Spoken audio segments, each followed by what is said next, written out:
NCERT computer science class 11th chapter 5 getting started with Python के साथ शुरुआत का पैराग्राफ हमने 5.6 तक पढ़ा था। आज पढ़ेंगे हम 5.7 डाटा टाइप। तो चलिए शुरू करते हैं। तो सबसे पहले हम इसे हाईलाइट कर लेते हैं। डाटा टाइप आज पढ़ेंगे हम लोग। इसका पेज नंबर 94 यानी 106 होगा। तो ये हमने पढ़ लिया था यहाँ तक। अब स्टार्ट करेंगे हम लोग 5.7 डेटा टाइप। 5.7 डेटा प्रकार। प्रत्येक मान पाइथन में एक विशिष्ट डेटा प्रकार से संबंधित होता है। जितने भी मान होते हैं पाइथन में एक विशिष्ट डेटा टाइप के प्रकार से संबंधित होता है। डेटा प्रकार यह पहचानता है कि कोई चर किस प्रकार के डेटा मान रख सकता है। डेटा टाइप क्या पहचानता है कि वह किस प्रकार के डेटा का मान रख रहा है। आगे कहता है कि उस डेटा पर कौन से ऑपरेशन किए जा सकते हैं। और चित्र 5.6 में पाइथन में उपलब्ध डेटा प्रकार के सूचीबद्ध है। तो ये जो दिया हुआ है डेटा टाइप पाइथन का दिया हुआ है कि पाइथन में किस प्रकार से डेटा टाइप होते हैं। तो यहाँ से संख्याएं दिखाया जा रहा है यानी नंबर्स, और यहाँ पे क्रमिक सेट है जिसको हम लोग सीक्वेंस कह सकते हैं। और उसके बाद यहाँ पे नन है, कोई नहीं, और यहाँ पे है सेट है, छूट गया है इसमें, सेट यानी समुच्चय।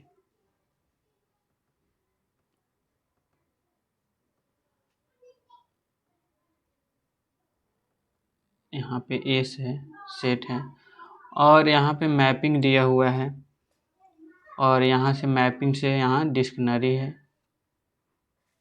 उसके बाद सीक्वेंस से 3 प्रकार के यहाँ पे स्ट्रिंग और सूचियाँ और टपल्स दिखाए गए हैं।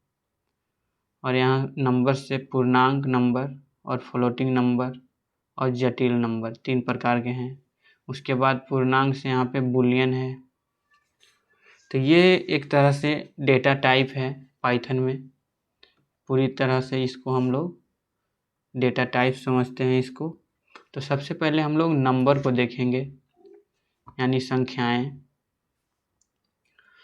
तो 5.7.1 में कह रहा है कि संख्या डेटा,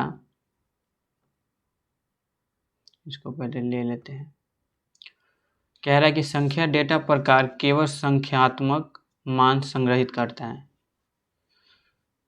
इसे 3 विभिन्न प्रकारों से वर्गीकृत किया गया है।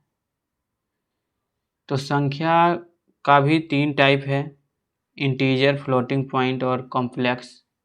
तो वही यहाँ पे बता रहा है कि इंटीजर है और फ्लोटिंग है, और यहाँ पे जटिल है, जिसे हम लोग इंग्लिश में कॉम्प्लेक्स कहते हैं।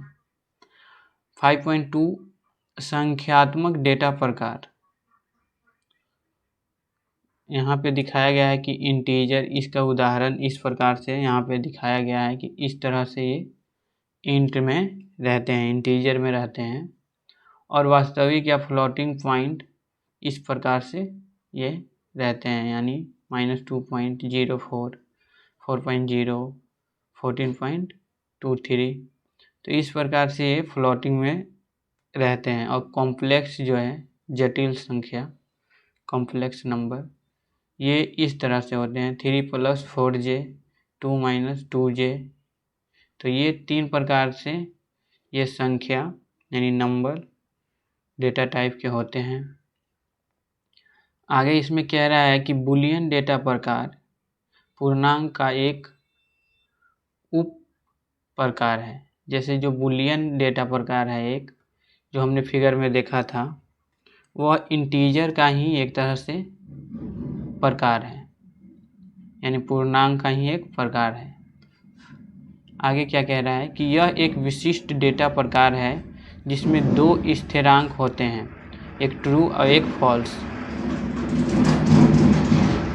तो यहाँ पे बताया जा रहा है कि दो स्थिरांक होते हैं ट्रू और फॉल्स, जिसे बुलियन में ट्रू मान को गैर शून्य और गैर खाली या गैर रिक्ति होता है और बुलियन फॉल्स मान शून्य होता है। यानी 1 और 0 के रूप में हम लोग इसको समझ सकते हैं कि ये मान होता है। जो फॉल्स होता है वो 0 होता है और जो 1 के मान के रूप में होता है वो जो ट्रू होता है वो गैर शून्य होता है, यानी शून्य नहीं होके 1 होता है। गैर खाली यानी खाली भी नहीं होता है, गैर रिक्ति कुछ होता है उसमें, ये कह रहा है। 95 पेज नंबर में यहाँ पे एक उदाहरण दिया हुआ है जिसे हम अभी समझेंगे। आइए अब इंटरैक्टिव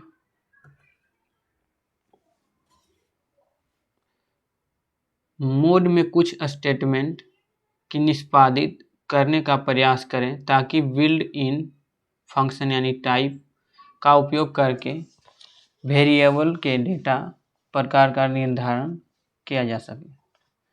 तो यहाँ पे बिल्ड इन फंक्शन टाइप जो इस तरह से दिखाया गया है, इसको किस तरह से हम लोग पाइथन में यूज करते हैं वो यहाँ पे बताया जा रहा है एग्जाम्पल के थ्रू।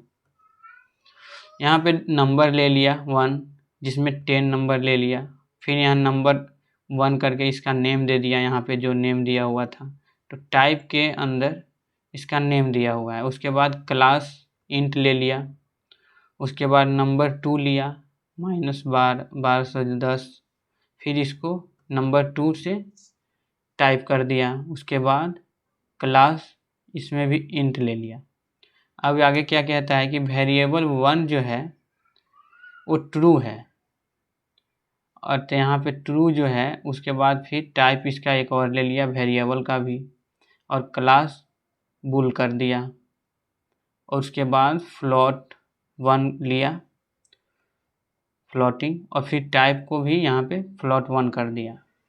जो भी मान लेता है उसको टाइप कर देता है, उसके बाद क्लास उसका ले लेता है फ्लोट। उसी प्रकार से यहाँ भी उसी तरीक़ा से किया है।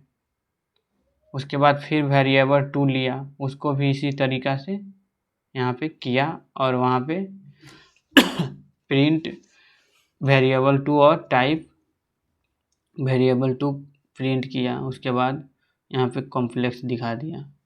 तो इसके आगे इसके नीचे ये क्या लिखता है इसको समझ लेते हैं। इसमें कहा जा रहा है कि सरल डेटा प्रकारों जैसे पूर्णांक यानी इंटीजर, फ्लोट, बुलियन आदि वे वेरिएबल एकल मान रखते हैं। ये सारे जो भी हैं ये सारे के सारे एकल मान रखते हैं, मतलब सिंपल डाटा टाइप है, सिंगल वैल्यू रखता है। आगे क्या कहता है कि लेकिन ऐसे वेरिएबल लंबी सूचियां को रखने के लिए उपयोग नहीं होते। ये लंबी सूचियां का उपयोग करने उसमें ये नहीं यूज किया जाता है। आगे यहाँ क्या कहता है कि उदाहरण के लिए एक वर्ष में महीनों का नाम, कक्षा में छात्रों का नाम और फ़ोन बुक में नाम और नंबर, संग्रहालय में वस्तुओं की सूची। इसके लिए पाइथन टपल और लिस्ट एंड डिक्शनरी और सेट जैसे प्रकार प्रदान करता है। तो हमने वहाँ पे डाटा टाइप में देखा था कि इसको अगर सीक्वेंस के रूप में अगर चाहिए हो तो वहाँ पे हम लोग स्ट्रिंग, लिस्ट और टपल का यूज करते हैं। तो वही यहाँ पे बताया जा रहा है कि लिस्ट, टपल इस तरह से हम लोग यूज करते हैं, और मैपिंग के लिए हम लोग डिक्शनरी का यूज करते हैं। और सेट जो है ये अपने आप में ही एक डेटा टाइप है। तो इस तरीक़ा से हमने ये देख लिया। आगे हम अनुक्रम देखेंगे, यानी इसका सीक्वेंस देखेंगे कि सीक्वेंस में हम लोग किस डेटा टाइप का यूज करते हैं और इसके उप डेटा टाइप कौन कौन से होते हैं सीक्वेंस के अंदर। तो सबसे पहले सीक्वेंस के अंदर 3 प्रकार के डेटा टाइप होते हैं, स्ट्रिंग होते हैं, लिस्ट और टपल होते हैं। तो सबसे पहले हम लोग स्ट्रिंग पढ़ेंगे। तो उसके पहले देख लेते हैं ये क्या कह रहा है कि पाइथन अनुक्रम वस्तुओं का एक क्रमबद्ध संग्रह है जहां प्रत्येक वस्तु को एक पूर्णांक द्वारा अनुक्रमित किया जाता है। पाइथन में उपलब्ध 3 प्रकार के अनुक्रम डेटा प्रकार हैं, जो हमने बताया कि स्ट्रिंग, लिस्ट और टपल, ये 3 प्रकार के डेटा टाइप हैं जो कि सीक्वेंस के अंदर आते हैं। सीक्वेंस का उप डेटा टाइप इसको कह सकते हैं कि यानी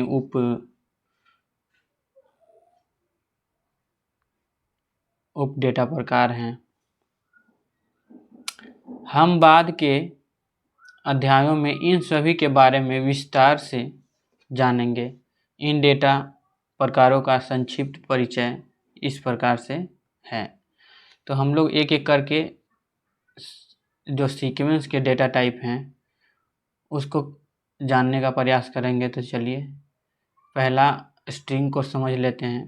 तो स्ट्रिंग अक्षरों का एक समूह है।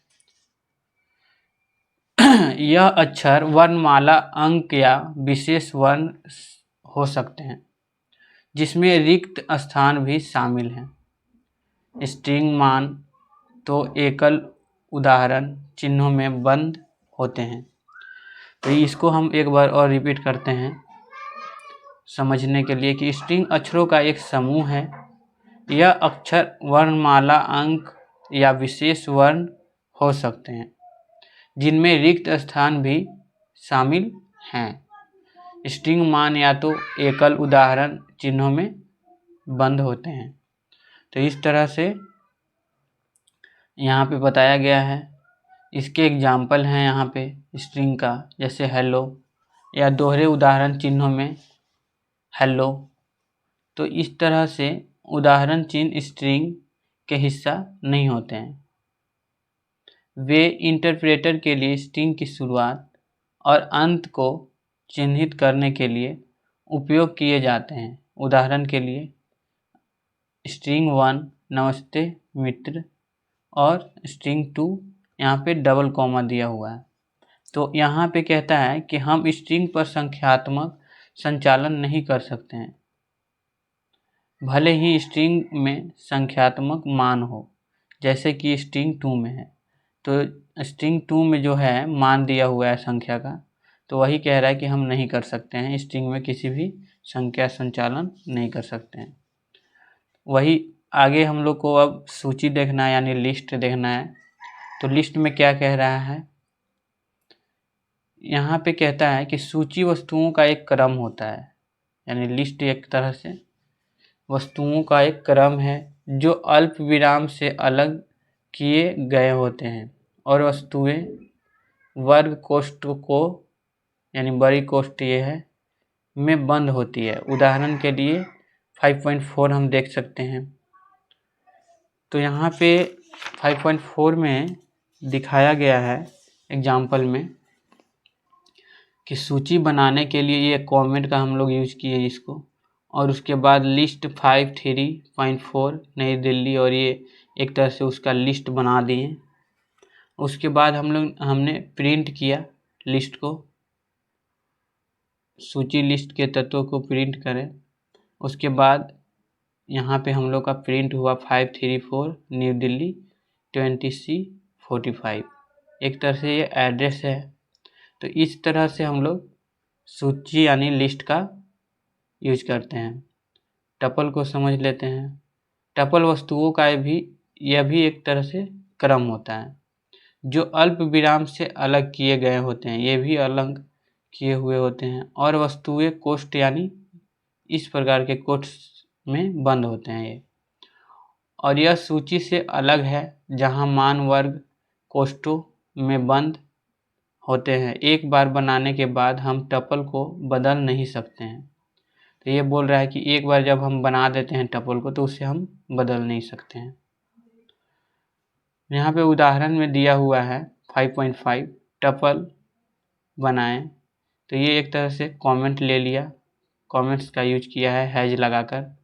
आगे कहता है कि टपलेल इक्वल टू 10, 20 और सेव 3.4 और ए, ये सारे टपल हैं। टपल के तत्वों को प्रिंट करने के लिए कह रहा है यहाँ पे, ये कमेंट्स कह रहा है। कमेंट्स का एग्जीक्यूशन नहीं होता है, तो ये हम लोग को समझने के लिए दिया जाता है। यहाँ पे बताया कि जा रहा है कि प्रिंट टपल 1 और 10, 20 और सेव 3, 4 और ये सारे हम लोग को प्रिंट हो जाते हैं। तो इस प्रकार से ये कोष्ठ का उपयोग किया है यहाँ पे, और ऊपर में वहाँ पे लिस्ट में किया था बड़ी कोष्ठ का प्रयोग। जैसे यहाँ पे हम लोग देख सकते हैं लिस्ट में बड़ी कोष्ठ का उपयोग किया था, और इसमें इस तरह का उदाहरण के लिए चिन्ह हिस्सा नहीं होते हैं। इंटरप्रेटर स्ट्रिंग शुरुआत अंत में चिन्हित करने के लिए उपयोग किए जाते हैं। तो इस प्रकार से यहाँ पे एक कॉमा का यूज किया गया था, और लिस्ट में बड़ी कोष्ठ का यूज किया गया था, और उसके बाद टपल में छोटी कोष्ठ का यूज किया गया था। अब हम लोग सेट को समझ लेते हैं कि सेट क्या है। तो सेट वस्तुओं का एक अव्यवस्थित संग्रह है। यह एक तरह से व्यवस्थित नहीं है, अव्यवस्थित संग्रह है जो कॉमा से अलग किए गए होते हैं।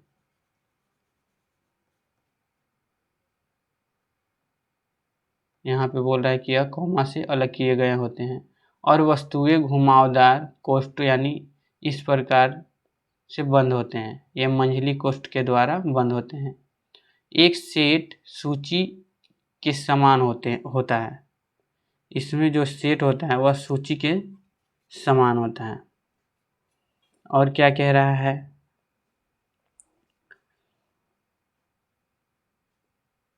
सिवाय इसके इसमें डुप्लीकेट प्रविष्टियां नहीं हो सकती। एक बार बनने के बाद सेट के तत्व को बदले नहीं जा सकते। यह भी एक तरह से टपल ही जैसा ही है, व्यवहार कर रहा है। इसमें भी चेंज नहीं किया जा सकता है। आगे क्या कहता है यहाँ पे 5.6 इसके उदाहरण हैं, इसको हम लोग देख लेते हैं। यहाँ पे कमेंट्स का यूज किया हुआ है। यहाँ पे सेट बनाने के लिए कह रहा है। जब हम लोग सेट बना रहे हैं तो यहाँ पे मंझली कोष्ठ का उपयोग कर रहे हैं, और यहाँ पे प्रिंट जब किए उसके बाद हम लोग को यहाँ पे इसका आउटपुट आया। यहाँ पे कह रहा है कि डुप्लीकेट तत्व सेट में शामिल नहीं है। डुप्लीकेट जो तत्व हैं वो सेट में शामिल नहीं है, ये कह रहा है।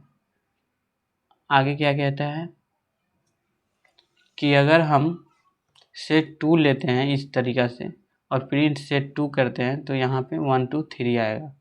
यानी 2 बार जो आ रहा है उसको एक ही बार ये प्रिंट करेगा। यही बोल रहा था ऊपर में कि डुप्लीकेट मतलब इसका एंट्री नहीं करता है ये एक ही चीज़ को। आगे क्या कह रहा है कि 5.7.4 में नन एक तरह से यह भी एक डेटा टाइप है जो कि पाइथन में यूज करते हैं हम। नन एक विशेष डेटा प्रकार है। नन जो है एक विशेष प्रकार के डेटा टाइप है जिसमें एक ही मान होते हैं। इसका उपयोग किसी स्थिति में मान की अनुपस्थिति को दर्शाने के लिए किया जाता है। नन किसी विशेष ऑपरेशन का समर्थन नहीं करता है, और ना तो फॉल्स के समान है और ना ही यह शून्य के समान है यानी ट्रू के समान है। ना ही यह फॉल्स का समान है और ना ही यह ट्रू के समान है। आगे क्या कहता है कि 5.7 एग्जाम्पल में कि माई वेरिएबल नन ले लिया, मतलब एक। आगे कहता है प्रिंट टाइप माई वेरिएबल, तो जब प्रिंट करेगा तो ये नन ही देगा। आगे कहता है अगला डेटा टाइप है मैपिंग। तो मैपिंग को समझ लेते हैं। मैपिंग में यहाँ पे क्या कह रहा है कि मैपिंग पाइथन में एक अव्यवस्थित डेटा प्रकार है। यह भी एक तरह से मैपिंग भी अव्यवस्थित डेटा टाइप है। वर्तमान में पाइथन में केवल एक मानक मैपिंग डेटा प्रकार है। पाइथन में जो है मानक मैपिंग एक प्रकार का डेटा प्रकार है जो केवल मैपिंग को ही कहा जाता है। मानक मैपिंग डेटा प्रकार कौन है? मैपिंग है पाइथन में, जिसे डिक्शनरी शब्द को कहा जाता है। माने डिक्शनरी से इसको हम लोग जानते हैं। मैपिंग के अंदर जो डेटा टाइप आता है वह डिक्शनरी होता है। तो अब डिक्शनरी को भी एक बार समझ लेते हैं कि क्या है। पाइथन में डिक्शनरी डेटा आइटम को कुंजी मूल्य जोड़ों में रखती है। डिक्शनरी में आइटम को घुमावदार कोष्ठकों में बंद किया जाता है। डिक्शनरी डेटा तक तेज पहुंच की अनुमति देती है। हर कुंजी अपने मूल्य में कॉलम चिन्ह द्वारा अलग होती है। और क्या कहता है कि डिक्शनरी के कुंजी मूल्य जोड़ों तक कुंजी का उपयोग करके पहुंचा जा सकता है। कुंजियां आमतौर पर स्ट्रिंग होती है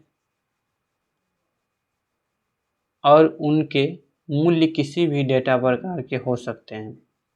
डिक्शनरी में किसी भी मूल्य तक पहुंचने के लिए हमें उसकी कुंजी को वर्ग कोष्ठ में निर्देश करना होता है। तो ये एक बार और इसको हम लोग अच्छे से समझ लेते हैं कि क्या कह रहा है। तो डिक्शनरी कह रहा है कि पाइथन में डिक्शनरी डेटा आइटम को कुंजी मूल्य जोड़े में रखती है। और कहता है कि डिक्शनरी में आइटम को घुमावदार कोष्ठकों में बंद किया जाता है। डिक्शनरी डेटा तक तेज पहुंच की अनुमति देती है और हर कुंजी अपने मूल्य के कॉलम चिन्ह द्वारा अलग होती है। डिक्शनरी की कुंजी मूल्य जोड़ों तक कुंजी का उपयोग करके पहुंचा जा सकता है। मतलब डिक्शनरी का जो कुंजी है मूल्य जोड़ों तक कुंजी का उपयोग करके पहुंचा जा सकता है। कुंजियां आमतौर पर स्ट्रिंग होती हैं और उनके मूल्य किसी भी डेटा प्रकार के हो सकते हैं। डिक्शनरी में किसी भी मूल्य तक पहुंचने के लिए हमें उसकी कुंजी को वर्ग कोष्ठ में निर्देश करना होता है। इसका एक उदाहरण यहाँ पे दिखाया गया है जो कि बताया जा रहा है कि डिक्शनरी यहाँ पे बनाने के लिए यह एक कमेंट्स को दिखाता है हैज लगाकर। और यहाँ पे डिक्शनरी 1 करके यहाँ पे दिखाया गया है कि फल सेब है और जलवायु जो है ठंडा है और कीमत जो है किलो है।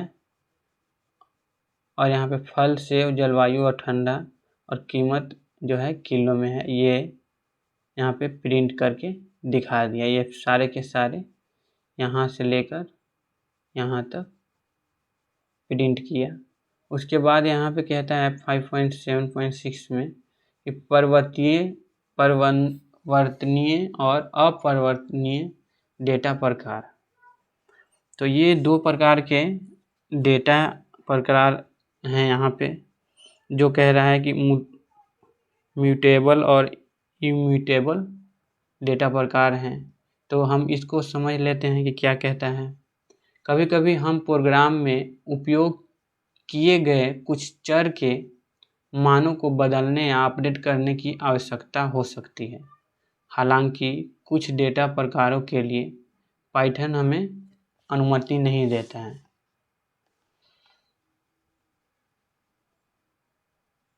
आगे क्या कह रहा है कि एक बार जब उस प्रकार का कोई चर बनाया जाता है और मान सौंपे जाते हैं तो मानों को बदलना संभव नहीं होता है। तो आगे ये कह रहा है कि वे चर जिनके मान बनाए जाने और सौंपे जाने के बाद बदले जा सकते हैं उन्हें परिवर्तनीय कहा जाता है। तो जो मान हम बाद में बदल सकते हैं, चर जो भी वेरिएबल का मान है उसको हम बदल सकते हैं, वह एक तरह से परिवर्तन हो रहा है तो इसलिए परिवर्तनीय हो गया। वे चर जो मान बनाए जाने पे और सौंपे जाने के बाद नहीं बदले जा सकते हैं वो अपरिवर्तनीय कहा जाता है। तो ये एक तरह से जब हम लोग मान को नहीं बदल पाते हैं वैसे चर मान को, तो उसको हम लोग अपरिवर्तनीय कहते हैं। आगे कहता है कि जब अपरिवर्तनीय चर के मान को अपडेट करने का प्रयास किया जाता है तो पुराना चर नष्ट हो जाता है और मेमोरी में उसी नाम से नया चर बनाया जाता है। तो ये कह रहा है कि जब हम अपरिवर्तनीय चर में मान को अपडेट करने का प्रयास करते हैं तो वो पुराना जो चर उसका वेरिएबल होता है वो अपने आप नष्ट हो जाता है और मेमोरी में उसी नाम से नया वेरिएबल बन जाता है। आगे क्या कह रहा है कि पाइथन डेटा प्रकारों को परिवर्तनीय और अपरिवर्तनीय के रूप में वर्गीकृत किया जा सकता है, जैसे कि चित्र में दिखाया गया है। तो ये बोल रहा है कि अपरिवर्तनीय और परिवर्तनीय को पाइथन डेटा प्रकार में इस तरह से हम लोग वर्गीकृत करते हैं। तो इसको एग्जाम्पल के थ्रू यहाँ पे समझाया जा रहा है नीचे में, और यहाँ डेटा प्रकारों को वर्गीकरण करके बताया जा रहा है। तो यहाँ पे अपरिवर्तनीय जो डेटा प्रकार है, डेटा टाइप है, वह है एक तरह से पूर्णांक, फ्लो और बूलियन को यहाँ पे और जटिल यानी कॉम्प्लेक्सिटी को दिखा रहा है, स्ट्रिंग को दिखा रहा है और टपल को दिखा रहा है। उसी प्रकार से जो परिवर्तनीय डेटा टाइप है 3 प्रकार से, तो यह है एक तरह से सूचियाँ हैं, सेट है और डिक्शनरी है। तो यह एक तरह से इसमें जो भी है हम लोग परिवर्तन कर सकते हैं, लेकिन ये सारे जो भी हैं डेटा टाइप इसको हम लोग इसमें परिवर्तन नहीं कर सकते हैं। अगर इसमें हम लोग परिवर्तन करते हैं तो किसी प्रकार की दिक्कत नहीं होती है, लेकिन जब हम लोग अपरिवर्तनीय डेटा में किसी प्रकार से बदलने की प्रयास करेंगे तो पीछे का जो वेरिएबल होता है इसमें डिलीट हो जाता है या नष्ट हो जाता है। अब क्या कह रहा है आगे कि अब देखते हैं कि क्या होता है जब एक प्रयास किया जाता है। तो यहाँ पे प्रयास करके दिखाया जा रहा है कि अगर नंबर 300 कोई वेरिएबल यहाँ पे कोई संख्या ले लिया गया तो उसके बाद हम लोग किस तरह से यहाँ पे आ नहीं रहा, ये वेरिएबल नेम यहाँ पे ले लिया गया है संख्या 1 नंबर 1 और यहाँ पे ये 300 ले लिया गया है, जिसमें यहाँ पे बोल रहा है ये मेमोरी में वस्तुओं की संख्या को दर्शाता है, यानी ये ऑब्जेक्ट को दर्शा रहा है मेमोरी में। और अपडेट करने का एक चर मान यहाँ पे दिया हुआ है 300 नंबर 1 करके, और यह कथन एक वस्तु बनाएगा, ये कह रहा है। आगे क्या कहता है कि 1000 जिसका मान 300 है और वस्तु को पहचानकर्ता नंबर 1 द्वारा संदर्भित किया गया है, जैसे कि आकृति 5.8 में दिखाया गया है। ठीक है, नंबर 2 इक्वल टू नंबर 1 कह रहा है करने के लिए। तो नंबर 2 यानी नंबर 1 यहाँ पे दिया हुआ है और आगे यहाँ पे नंबर 2 का यहाँ पे बताया गया है कि यहाँ पे नंबर 1 ले लिया गया वेरिएबल 1 और वेरिएबल 2 यहाँ पे लिया गया है, वस्तु संख्या 300 लिया गया है। और यहाँ पे कहता है कि वाक्यांश n2 equal to number 1 equal to number 2 और नंबर 2 को उस मान 300 से संदर्भित करेगा, यानी ये जो वेरिएबल है ये इसको रेफर करेगा स्टोर एट मेमोरी लोकेशन पे। यहाँ पे कह रहा है कि स्मृति स्थान संख्या और मान लीजिए कि 1000 पर संग्रहित है, इसलिए नंबर 1 उस संदर्भित स्थान यानी जो दिया हुआ है नंबर 2 के साथ ये सजा करेगा, जैसे एक इसको देगा लोकेशन। उसके बाद रेफर करने के बाद ये 5.9 में दिखाया गया चित्र है, ये 5.8 और 5.9 का ये जो चित्र है दोनों का, इसके अनुसार से हम लोग ये जो दोनों वेरिएबल हैं नंबर 1 नंबर 2 इसको हम फिर इस तरह से करते हैं, पहचान करते हैं, तब यहाँ पे 1000 और यहाँ पे 2200 आ जाता है। जैसे नंबर 1 नंबर यहाँ पे 1 है तो यहाँ पे 300 है, जब 300 है तो इस तरीक़ा से हम लोग यहाँ नंबर 2 प्लस ऐड करेंगे 100 तो यहाँ पे आ जाएगा 400। तो इस तरीक़ा से ये यहाँ बढ़ेगा। उसी प्रकार से हम इसको बदलते रहेंगे और जब यह मेमोरी स्थान इसका संख्या जब 2200 पर संग्रहित एक ऑब्जेक्ट से जोड़ता है जिसका मान 400 है, तब जाकर ये नंबर 1 एक पूर्णांक हो जाता है जो कि एक अपरिवर्तनीय डेटा टाइप है। इसे पुनर्निर्मित किया जाता है जैसे कि चित्र 5.10 में यहाँ पे दिखा रहा है। तो इस तरह से हम लोग यहाँ पे 2 वेरिएबल लेकर इसको हम लोग डेटा टाइप को 2 तरह से हम लोग समझ लिए, परिवर्तनीय और अपरिवर्तनीय किस तरह से होता है। यहाँ पे कह रहा है कि 5.7.7 में कि साइड में यहाँ पे कुछ लिखा हुआ है आस्क की कोड के बारे में। यहाँ पे कह रहा है कि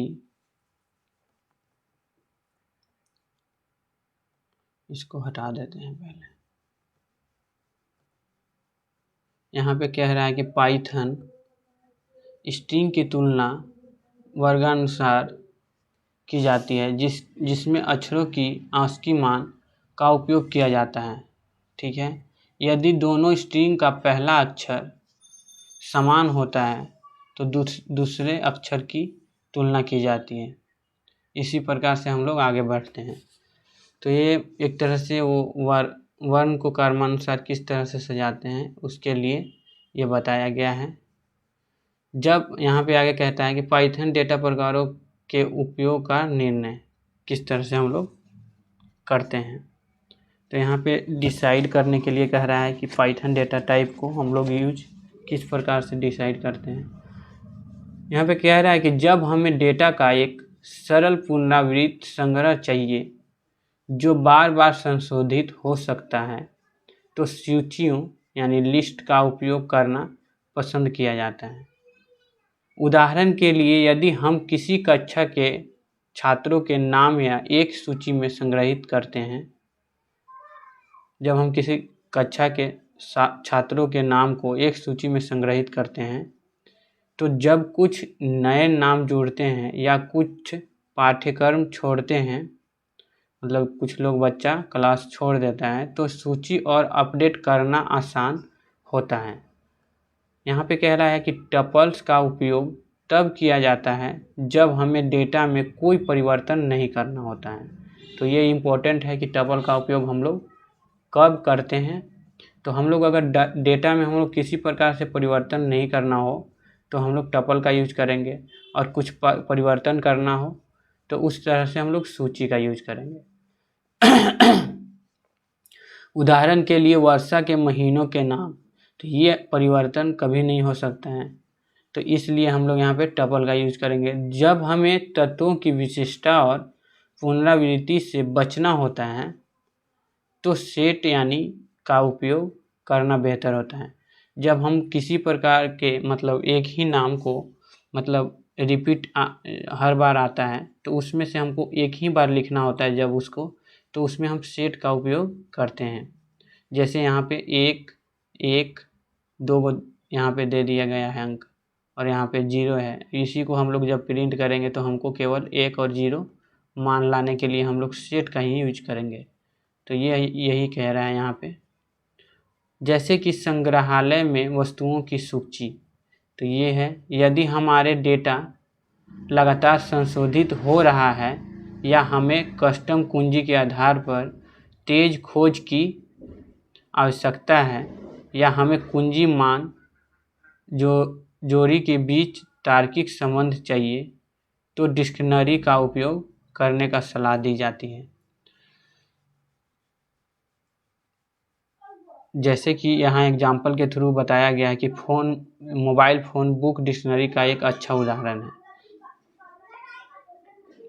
मोबाइल में जो फ़ोन बुक होता है डिक्शनरी का एक अच्छा उदाहरण है। आगे यहाँ पे दिखाया गया है 5.8 ऑपरेटर, तो इसको हम अगले वीडियो में पढ़ेंगे। तो फिर मिलते हैं हम आपको नेक्स्ट वीडियो में, तब तक के लिए बाय।